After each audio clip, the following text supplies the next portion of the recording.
بسم الله الرحمن الرحيم ولا تقولوا لمن يقتل في سبيل الله أموات بل أحياء ولكن لا تشعرون وقال رب اجعل هذا بلدا آمنا صدق سبحانه وقال النبي صلى الله عليه وسلم الظلم ظلمات يوم القيامة وقال إذا لم تستحي فاصنع ما شئت أو كما قال الرسول صلى الله عليه وسلم۔ محترم سامعین ناظرین السلام علیکم ورحمۃ اللہ وبرکاتہ۔ مجاہدین آزادی ویسے تو سینکڑوں ہے، ہزاروں ہے۔ ابتدا میں مسلمان علماء، پھر مسلمان عوام، پھر غیر مسلم حضرات مجاہدین آزادی میں شمار ہوتے ہیں۔ مجھے جو حکم دیا گیا ہے وہ سید احمد شہید رحمت اللہ علیہ تلمیذ خاص حضرت شاہ عبدالعزیز محدث دہلوی رحمت اللہ علیہ کا مختصر سا تذکرہ آپ حضرات کے سامنے رکھو۔ محترم سامعین و ناظرین، چند باتیں حضرت سید شہید احمد شہید رحمت اللہ علیہ سے متعلق آپ حضرات کی خدمت میں رکھی جائے گی۔ تمہیدی گفتگو کے طور پر عرض ہے کہ 1498 میں واسکو ڈی گاما کی قیادت میں پرتگال کے ملاحوں نے پہلی مرتبہ ہندوستان کی سرزمین میں قدم رکھا اور ساحلی مقام کالی کٹ میں اپنی تجارتی سرگرمیوں کا آغاز کیا۔ پھر اسی بہانے پرتگیزیوں نے جنوبی ہند کے ساحلی علاقوں پر قدم جمانے شروع کر دیے اور جو بھی ان کے توسیع پسندانہ عزائم کے درمیان رکاوٹ بنتا اسے انہوں نے نہایت بے دردی سے مشق ستم بنایا۔ عیسائیت کو فروغ دیا جانے لگا، علاقوں پر قبضہ کیا جانے لگا۔ انہی کا دیکھا دیکھی مال کی حرص میں یورپ سے سونے کی چڑیا کہے جانے والے ہندوستان پر انگریزوں نے نظر جما لی۔ چنانچہ انگلستان کے 101 تاجروں نے 30,000 پاؤنڈ لے کر ایسٹ انڈیا کمپنی کے نام سے ایک کمپنی بنائی اور یہ کمپنی سن 1601 ہجری میں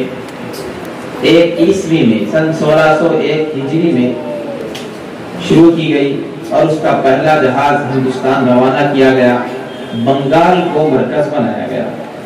رفتہ رفتہ انگریز اپنے ملک سے انگلستان سے فوج بھی وہاں سے بھیجتے رہے اور ہندوستان میں ادھر تجارت بھی ان کی چلتی رہی اور فوج بھی آتی رہی اور یہ لوگ مغلیہ بادشاہ سے پروانِ امن بھی حاصل کر چکے تھے کہ ہم صرف تجارت کرنے کے لیے یہاں آئے ہیں، لیکن یہ اپنا ناپاک منصوبہ، ان کی جو پلاننگ تھی اندر خفیہ طور پر اس کو بھی کر رہے تھے، ظاہری طور پر تجارت اور اندرونی طور پر فوج کو مضبوط کرنا۔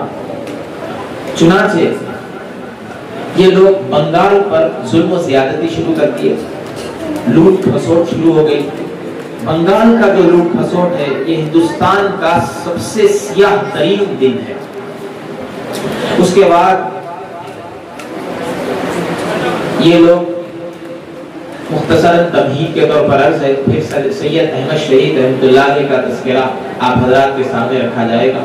ایسٹ انڈیا کمپنی سے آس پاس کے راجاؤں، مہاراجوں اور نوابوں نے مصالحہ شروع کر دی۔ کیوں؟ ان کے مفاد ان سے وابستہ ہو گئے تھے۔ چنانچہ انگریزوں کے مقابل میں جو بھی آتا ہو حق پرست وہ اس کو ختم کر دیتے اور اگر ان سے تعلق جوڑ لیتا تو پھر وہ ان کے ساتھ ہو جاتے۔ چنانچہ نوابوں نے، مہاراجوں نے انگریزوں سے اپنے تعلق کو مضبوط کر دیا، مصالحت کر لی انگریزوں سے۔ سکھوں نے بھی انگریزوں سے مصالحت کر لی، انگریزوں کے خلاف مختصر طور پر آواز اٹھائی جانے لگی۔ آخر میں 1799 میں انگریز کے مقابلے میں جو آئے وہ ہے میسور کا ٹیپو سلطان۔ انگریزوں سے ان کا مقابلہ ہوا، 2 3 4 جنگیں ہوئی۔ اس کے بعد ٹیپو سلطان کو بھی انگریزوں نے شہید کر دیا۔ ٹیپو سلطان نے آخری میں یہ جملہ کہا، شیر کی زندگی کا ایک لمحہ گیدڑ کی 100 سالہ زندگی سے بہتر ہے۔ تو انگریز فوج کا کمانڈر لارڈ ہارس نے سلطان شہید کی لاش دیکھ کر بے اختیار کہا کہ آج سے ہندوستان ہمارا ہے۔ جب ٹیپو سلطان شہید ہوئے تو اس نے کہا کہ آج سے ہندوستان ہمارا ہے۔ یہ وقت تھا 1800 عیسوی کا۔ 1800 عیسوی کے بعد سے لے کر 1857 تک کا زمانہ ہے شاہ عبدالعزیز صاحب محدث دہلوی رحمۃ اللہ علیہ کا اور ان کے شاگرد رشید سید احمد شہید رحمۃ اللہ علیہ کا، جن کا تذکرہ ابھی آپ کے سامنے آئے گا۔ یہاں سے ہوا کیا، ہندوستان بالواسطہ یا بلا واسطہ انگریز کے قبضے میں آتا چلا گیا۔ انگریز کی نظر دہلی پر پڑی۔ دہلی کا آخری فرما روا، دہلی میں مغلیہ سلطنت کا چراغ ٹمٹما رہا تھا۔ انگریز نے ان پر دباؤ ڈالا، مراٹھوں سے مقابلہ ہوا، لیکن مغلیہ سلطنت کی جو فوج تھی وہ شکست کھا گئی۔ انگریز دہلی کے شاہی تخت کے قریب پہنچ گیا اور اس وقت کے آخری بادشاہ سے مصالحت کی۔ مصالحت میں 3 باتیں صاف طور پر سامنے آئی۔ پہلی بات خلق خدا کی، دوسری بات ملک بادشاہ کا، مغلیہ بادشاہ کا، اور تیسری بات حکم انگریزوں کا، حکم کمپنی کا حکم چلے گا ہندوستان پر۔ اس طرح سے انگریزوں کے دباؤ میں سارے مہاراجا، نواب، چھوٹی چھوٹی گورنمنٹس اور مغلیہ سلطنت سب کے سب انگریزوں کی دباؤ میں آ گئی۔ اور اس سے یہ بات واضح ہو گئی کہ اب ہندوستان سے اسلامی اقتدار رخصت ہو چکا ہے۔ اس کی جگہ ظلم و ستم، استعماریت کی گھٹا چھائی جا رہی ہے۔ دور دور تک انگریز کی بازگشت سنائی جانے لگی۔ کوئی بھی انگریز کے اور ان کے حلیفوں کے خلاف زبان کھولنے والا نہیں تھا۔ یہ ماحول کریٹ ہو گیا 1810 اور 1815 تک۔ اب دہلی میں ایک بزرگ شخصیت تھی تو ہندوستان کا مستقبل کو بھانپ رہی تھی اور ہندوستان کے مستقبل اسے بہترین نظر آ رہا تھا، لیکن ساتھ ہی ساتھ بڑی مشقتیں اس سے پہلے نظر آ رہی تھی۔ وہ شخصیت تھی حضرت شاہ ولی اللہ محدث دہلوی رحمۃ اللہ علیہ کی تربیت یافتہ، ان کے فرزند ارجمند شاہ عبدالعزیز محدث دہلوی رحمۃ اللہ علیہ۔ شاہ عبدالعزیز محدث دہلوی رحمۃ اللہ علیہ نے بغور پورے ہندوستان کا مطالعہ کیا اور ماحول پر نظر دوڑائی تو دیکھا کہ چھپے چھپے پر انگریزوں کی فکر چھا رہی ہے۔ 1810 اور 20 کے درمیان کی بات آپ کے سامنے کہی جا رہی ہے اور ہندوستان پر ایک ایک ٹکڑے پر، ایک ایک صوبے پر انگریز قبضہ کرتا ہوا جا رہا ہے۔ مہاراج، نواب اور اسی طرح چھوٹی موٹی راجا، مہاراجا سب اس کے زیر نگی ہو رہی ہے، حتیٰ کہ مغلیہ سلطنت بھی اس کی پٹھو بنتی جا رہی ہے، اس کے تحت ہوتی جا رہی ہے اور اس کی بات مان رہی ہے۔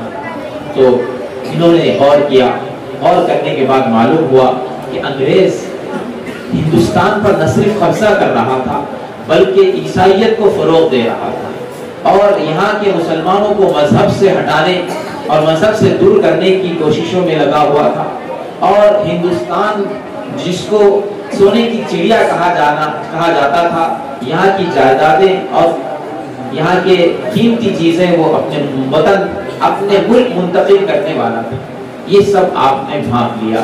تو شاہ عبدالعزیز محدث دہلوی رحمۃ اللہ علیہ نے سب سے پہلے ہندوستان کے متعلق فتویٰ جاری کیا کہ ہندوستان اب دارالحرب ہو چکا ہے اور مسلمانوں پر جہاد فرض ہو گیا، جہاد فرض ہو گیا ہے۔ یہاں پر ہندوستان میں اسلامی روح ختم ہوتی جا رہی ہے. ایک مسلمان ہندوستان پر پورے اسلامی احکامات کو اب لاگو نہیں کر سکتا. انہوں نے جہاد دارالحرب ہونے کا فتویٰ دیا. فتوے کا کچھ اقتباس آپ کے سامنے عرض کیا جا رہا ہے. اس شہر میں امام المسلمین کا حکم جاری نہیں ہے اور عیسائی افسران کا آرڈر بلا روک ٹوک جاری ہے. اور احکام جاری ہونے کا مطلب یہ ہے کہ ملک داری، رعایا کے انتظامات، خراج، عشر، مال تجارت، ڈاکوؤں اور چوروں سے حفاظت کے انتظامات، نزاعات کے فیصلے، جرائم کی سزاؤں کے مقدمات میں کافر ہی بطور حاکم مقرر ہو رہے ہیں. یہ فتویٰ پورے ہندوستان میں ایک اچھا اثر ڈالا. علماء کرام اٹھ کھڑے ہوئے. مسلم دانشوران قوم و ملت کو سمجھ میں آیا کہ اب ہندوستان دارالحرب ہو چکا ہے، کفرستان بنتا جا رہا ہے، انگریز کا اقتدار ہم پر مسلط ہو رہا ہے.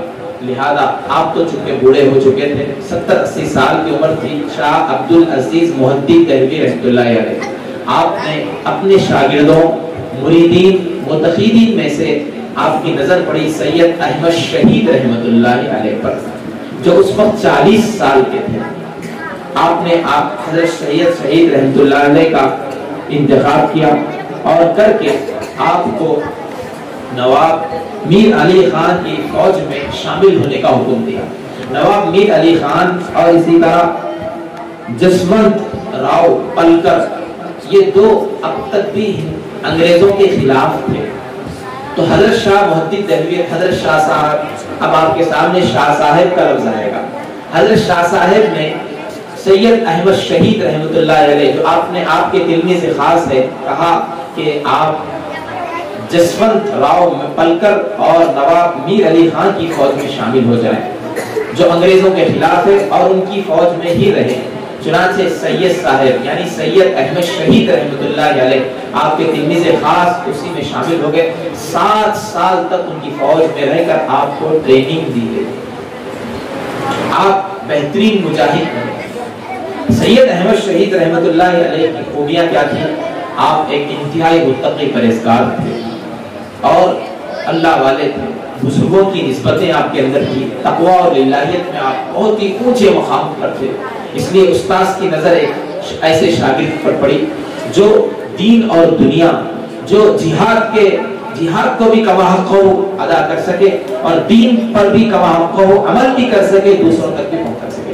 7 سال تک آپ نواب صاحب کی فوج میں شامل رہے، بہترین مجاہد بن گئے. لیکن جب محسوس ہوا کہ نواب میر علی خان اور راجہ جسونت راؤ پالکر بھی انگریز کے پٹھو بن گئے ہیں، انگریز کے ساتھ مصالحت کر لیے ہیں، تو سید صاحب نے فوج کو چھوڑ دیا.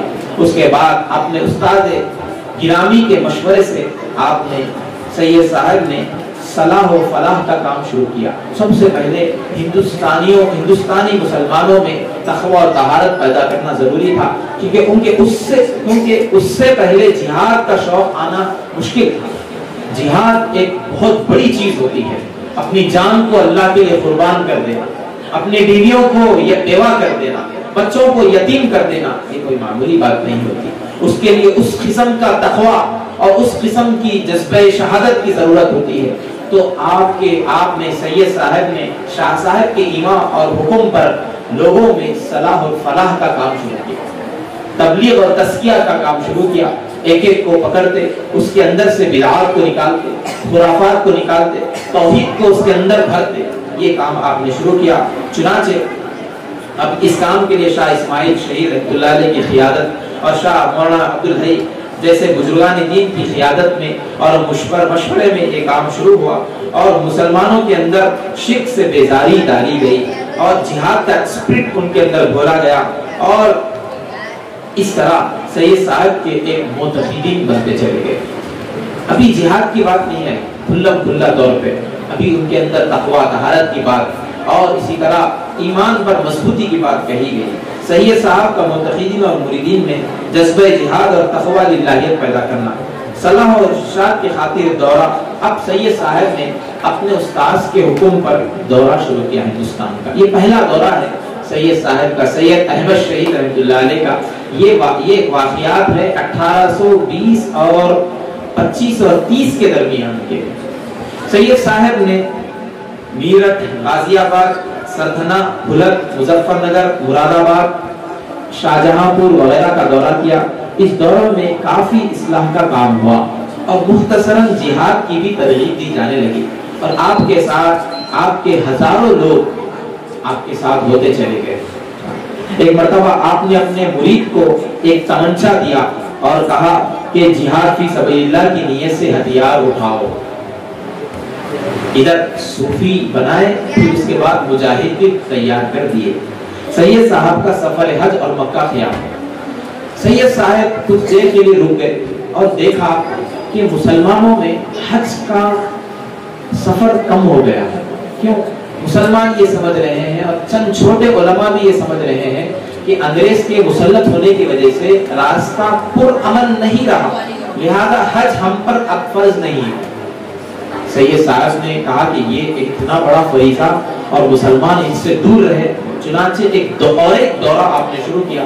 اس دورے میں، اس سفر میں آپ کا مقصد جہاد پر ابھارنا نہیں تھا، وہی صلاح اور تقوی کی دعوت کے ساتھ، تبلیغ اور تزکیے کی دعوت کے ساتھ، اس کے جلسے اور جلوس کے ساتھ مسلمانوں اور علماء کو سفر حج کی ترغیب دیا اور کہا کہ ابھی ہم پر حج فرض ہے، لہذا ہمیں حج کے لیے نکلنا چاہیے۔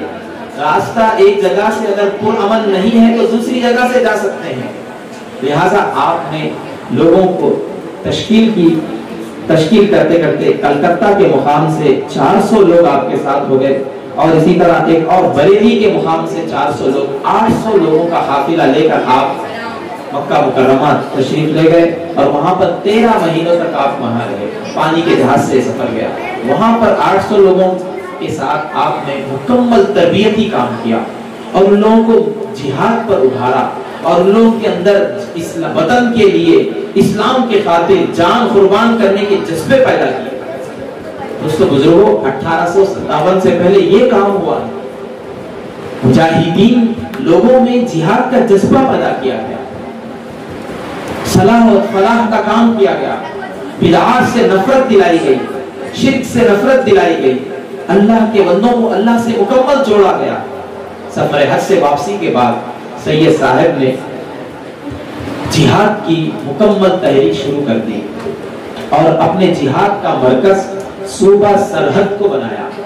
صوبہ سرحد جو پنجاب کے آس پاس ہے، اس کو اپنا مرکز بنایا۔ اس تحریک کے سرپرست شاہ صاحب ہی تھے۔ ابھی تک شاہ صاحب باحیات ہیں۔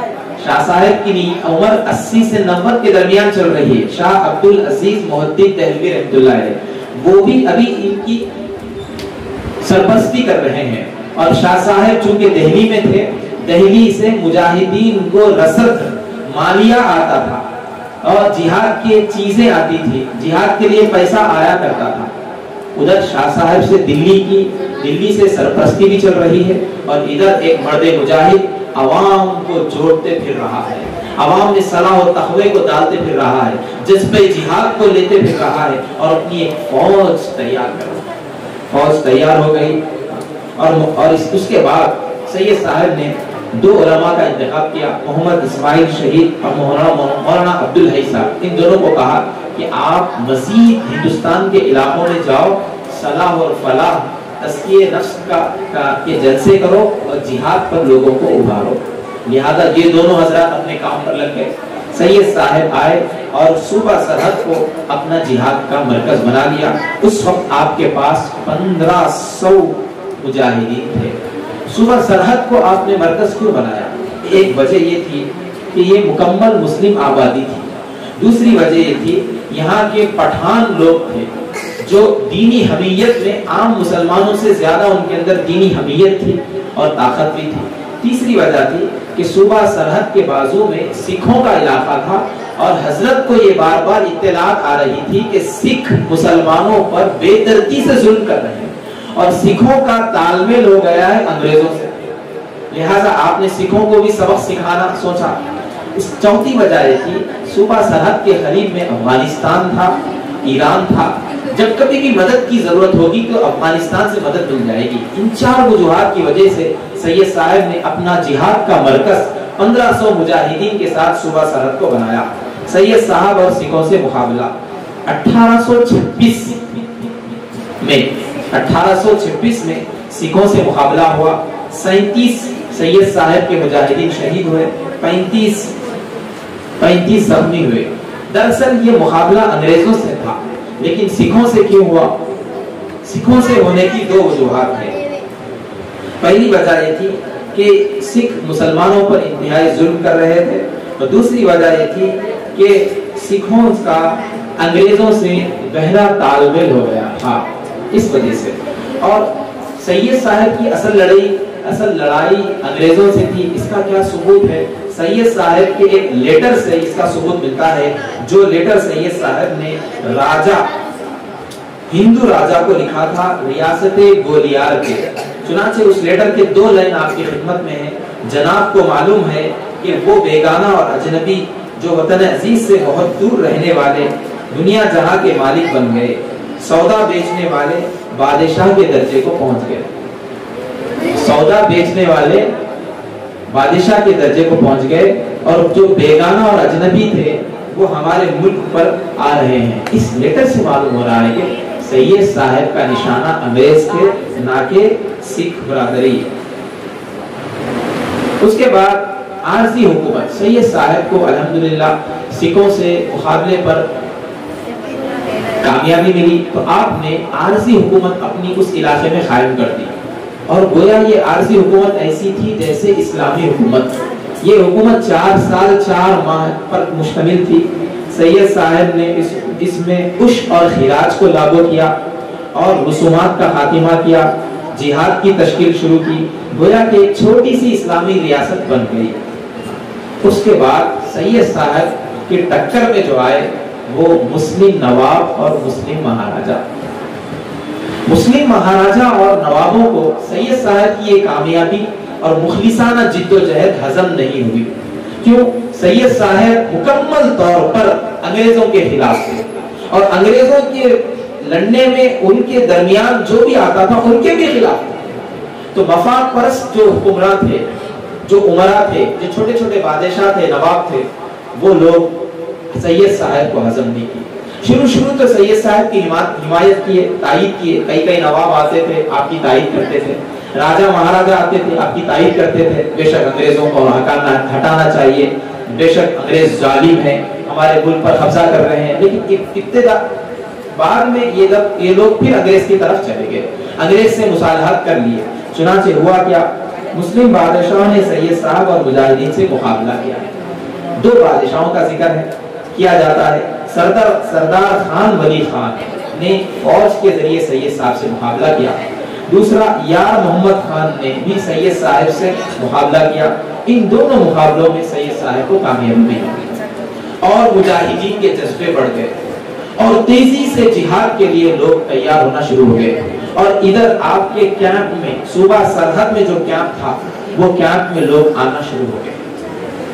لیکن وہ واقعہ آ گیا، وہ بات آ گئی جو آنا طے تھا تقدیر کے حساب سے۔ سید صاحب کی شہادت کا المناک واقعہ آ گیا۔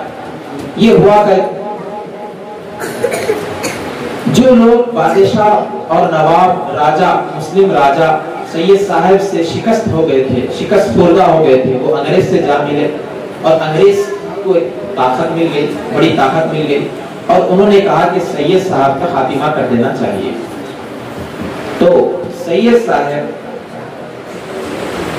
اپنے مقام کو چھوڑ کر، اپنا مقام صوبہ سرحد کو چھوڑ کر دوسرا مقام استہانہ، اس کی طرف آنے کے لیے نکل گئے تھے، اور بالا کوٹ کی طرف آپ آ گئے۔ آپ آنے کے بعد وہاں پر اچانک آپ پر حملہ کر دیا گیا، آپ کی فوج پر۔ معلوم بھی نہیں ہوا اس حملے کے بارے میں، اور فوج بھی تیار بھی نہیں تھی، اور پھر وہ حادثہ پیش آ گیا کہ شکستہ خوردہ سرداروں نے انگریزوں اور سکھوں کے اشارے پر سید صاحب کی تحریک اور ان کی مجاہدین کو، سب سے پہلے تو وہ لوگ کیا کرے، آپ کو شہید کرنے سے پہلے آپ کو بدنام کرنا شروع کرے. آپ کو بدنام اس طرح کرنا شروع کرے کہ سید صاحب کا تعلق عبد الوہاب نجدی جو انتہائی سخت ترین اسلامی رہنما تھے ان سے تعلق ہونے کی بات چلائے, پروپیگنڈا چلائے کہ سید صاحب اب کیونکہ سفر حج پر گئے تھے, وہاں پر آپ نے عبد الوہاب نجدی سے ملاقات کر لی اور ان کے آپ پیروکار بن گئے, ان کی فوج میں آپ شامل ہو گئے. یہ پروپیگنڈا چلائے پہلے. یہ پروپیگنڈا چلانے سے ہوا یوں کہ جو پٹھان صوبہ سرحد کے جو پٹھان تھے وہ آپ کا ساتھ چھوڑ دیے, مفاد پرستوں کے پیچھے چلے گئے. اس طرح آپ کی جو سب بڑی فوج بن گئی تھی وہ فوج انتہائی کم ہو گئی اور انگریزوں, اور پھر آپ صوبہ سرحد سے نکل کے بالاکوٹ میں کسی پہاڑی میں آ کر چھپ گئے کیونکہ انگریز صوبہ سرحد پر حملہ کر کے سارے مجاہدین کو ختم کر دیا. آپ کو پہلے بدنام کیا گیا کہ آپ عبد الوہاب نجدی سے تعلق قائم کر لیے ہیں, لہذا یہ ہندوستان میں بھی وہابی نظام سے مسلمانوں میں نفرت تھی, وہابی سختی سے مسلمانوں میں نفرت تھی, تو عام مسلمان بھی سید صاحب کے خلاف ہو گئے. یہ جھوٹا پروپیگنڈا تھا. سید صاحب کی سفر حج میں عبد الوہاب نجدی سے ملاقات ہرگز ثابت نہیں. عبد الوہاب نجدی کا زمانہ الگ, اس کا علاقہ الگ, آپ کا زمانہ الگ, آپ کا علاقہ الگ, کوئی ملاقات ثابت نہیں ہے تاریخ سے. لیکن مفاد پرست مسلمانوں نے انگریزوں سے جھوٹے پروپیگنڈے کو شروع کیا تاکہ سید صاحب کو کمزور کیا جائے, ان کی فوج کو ٹکڑے ٹکڑے کیا جائے. جب یہ پروپیگنڈا شروع کیا گیا تو عام مسلمان آپ کے خلاف ہو گئے اور جو ساتھ دے رہے تھے وہ بھی آپ کا ساتھ دینا چھوڑ دیے. اس طرح سے آپ کے مرکز پر صوبہ سرحد پر انگریزوں کا حملہ ہوا, مجاہدین کئیوں مجاہدین شہید ہو گئے. آپ وہاں سے نکل کر بالاکوٹ ایک پہاڑ کے بیچ میں وہاں پر پناہ لیے. پناہ لیتے ہی رنجیت سنگھ کے بیٹے شیر سنگھ سے مقابلہ آپ کا ہو گیا. رنجیت سنگھ نے اپنے بیٹے کو 20,000 کی فوج کے ساتھ بالاکوٹ بھیج دیا. ادھر سید صاحب چند مجاہدین کے ساتھ اپنے پہاڑ میں پناہ لیے ہوئے ہیں. آپ کو معلوم بھی نہیں ہے کہ آپ سے مقابلے کے لیے 20,000 کی فوج شیر سنگھ لے کر آ رہا ہے. اس نے اچانک آپ پر حملہ کیا اور سید صاحب اور ان کے رفقا کو شہید کر دیا. انا للہ و انا الیہ راجعون. اس طرح سید صاحب کی شہادت ہوئی اور یہ شہادت 1831 میں ہو گئی. یہ 1831 کا واقعہ ہے. سید صاحب کے اخلاق کیا تھے؟ مولانا علی میاں ندوی رحمۃ اللہ علیہ لکھتے ہیں کہ سید صاحب کے اندر حضور صلی اللہ علیہ وسلم سے مناسبت تامہ تھی. سلامت طبع, توازن دماغی, اعتدال و توسط, جامعیت, معاملہ فہمی, سادگی کے ساتھ گہرا فہم, حیا کے ساتھ جرأت, ذوق عبادت کے ساتھ ذوق جہاد وغیرہ. حضور صلی اللہ علیہ وسلم سے آپ کی مناسبت تھی. شہادت کے بعد کیا ہوا؟ شہادت کے بعد یہ تحریک نہیں رکی. سید صاحب کی شہادت کے بعد آپ کی جہاد کا مرکز استہانہ ایک یوپی کا ایک مقام ہے, وہاں وہ طے ہو گیا. چنانچہ شہادت کے بعد آپ کے ممتاز عقیدت مند مولانا محمد قاسم صاحب کشمیر سے تشریف لائے اور وہ استہانہ مرکز کو سنبھال لیے. اور ادھر شاہ عبدالعزیز محدث دہلوی رحمۃ اللہ علیہ جو سید صاحب کے استاذ تھے, ان کا انتقال ہوا. دہلی میں ان کے نواسے شاہ اسحاق صاحب رحمۃ اللہ علیہ دہلی میں وہاں پر اس مرکز کو سنبھالے. دہلی سے حضرت شاہ اسحاق صاحب نے مولانا نصیر الدین صاحب اپنے داماد کو بھیجا. ادھر سے کشمیر سے کون آئے؟ ادھر سے کشمیر سے مولانا قاسم صاحب آئے اور ادھر دہلی سے مولانا نصیر الدین صاحب آئے اور استہانہ مرکز کو سنبھال لیے. اور حضرت شاہ اسحاق صاحب جو نواسے تھے بڑے شاہ صاحب کے, انہوں نے مجاہدین کی مدد اور نصرت کی اور بہت سارا سامان رسد بھیجا. اب یہ حضرات استہانہ سے اس تحریک کو آگے بڑھاتے چلنے گئے اور انگریزوں سے بھی مختصر طور پر مقابلہ ہوا, نوابوں سے بھی مقابلہ ہوا اور خاص طور پر گوریلا جنگ انہوں نے لڑی. سید صاحب کے شاگردوں نے انگریزوں سے اس وقت استہانہ مرکز سے گوریلا جنگ لڑی. گوریلا جنگ کیا ہوتی تھی؟ انگریزوں کے ٹھکانوں اور انگریزوں کے حلیف قوموں پر چھپ کر جا کے وار کرنا اور پھر چھپ کر اپنے مقام پر آ جانا۔ اس گوریلا جنگ میں الحمدللہ 1000 انگریز مارے گئے اور ان کے لاکھوں کروڑوں روپے کی مالیت والی اشیاء برباد اور تباہ ہوئی۔ اس طرح سید صاحب کی تحریک کو ان کے شاگردوں نے سنبھالا۔ ادھر پٹنہ میں بھی یہ تحریک کا ایک مرکز قائم ہو گیا۔ صادق پور کے علماء نے اس مرکز کو وہاں پر قائم کیا۔ مولانا ولایت علی صاحب نے اس کو چلایا۔ بعد میں مولانا ولایت علی صاحب پھر بڑے مرکز استحانہ آ گئے، اور پھر اس کے بعد مولانا ولایت علی صاحب کے بیٹے عنایت علی بھائی عنایت علی صاحب نے بھی اس تحریک کو آگے بڑھایا اور استحانہ کیمپ کی امارت کو اپنے ہاتھ میں لے لیا۔ اب انگریزوں نے دیکھا کہ یہ سب کچھ ہو رہا ہے استحانہ مرکز سے، یہ سب واقعات ہے 1850 کے، استحانہ مرکز سے ہو رہا ہے، لہذا انگریزوں نے اور ان کے حلیفوں نوابوں اور مہاراجا نے استحانہ مرکز کو تباہ کر دیا، اس کو بھی انہوں نے اڑا دیا۔ اس کے بعد کئی علماء شہید ہو گئے اور یہ تحریک بظاہر ختم ہو گئی۔ ادھر یو پی کے استحانہ مرکز کو بھی برباد کر دیا گیا، ادھر پٹنہ کے صادق پور علماء کا جو مرکز تھا مولانا ولایت علی صاحب نے اس کو شروع کیا تھا، اس کو بھی برباد کر دیا گیا۔ یہ چند سالوں کے لیے یہ تحریک بظاہر خاموش ہوئی، لیکن اس کا اثر یہ ہوا کہ اس کے بعد اصل جہاد 1857 سے جو شروع ہوا، یوں سمجھیے اس جہاد کے آغاز کا بہترین اثر اس ابتدائی مجاہدین کی وجہ سے تھا۔ ابتدائی مجاہدین نے پہلے صوبہ سرحد، پھر استحانہ مرکز، پھر بہار میں پٹنہ میں مرکز کو جو قائم کیا تھا، اس کا اثر ہوا۔ اس کا اثر یہ رہا کہ 1857 کے بعد مولانا حجت الاسلام، مولانا قاسم نانوتوی، قطب عالم رشید احمد گنگوہی وغیرہ علماء نے بہترین بڑے پیمانے پر جہاد کیا۔ دوستو بزرگوں، یہ مختصر سا تذکرہ سید احمد شہید رحمۃ اللہ علیہ کا آپ کے سامنے رکھا گیا ہے۔ اللہ تعالی ہم تمام کو مجاہدین آزادی سے سبق حاصل کرنے کی توفیق عطا فرمائے۔ اللہ تعالی ہمارے اس وطن عزیز کو ہر قسم کی ناپاک سازشوں سے، منصوبوں سے پاک فرمائے اور دشمنان اسلام کے، دشمنان ملک کے منصوبوں کو ناکام و نامراد فرمائے۔ آمین وآخر دعوانا الحمدللہ رب العالمین۔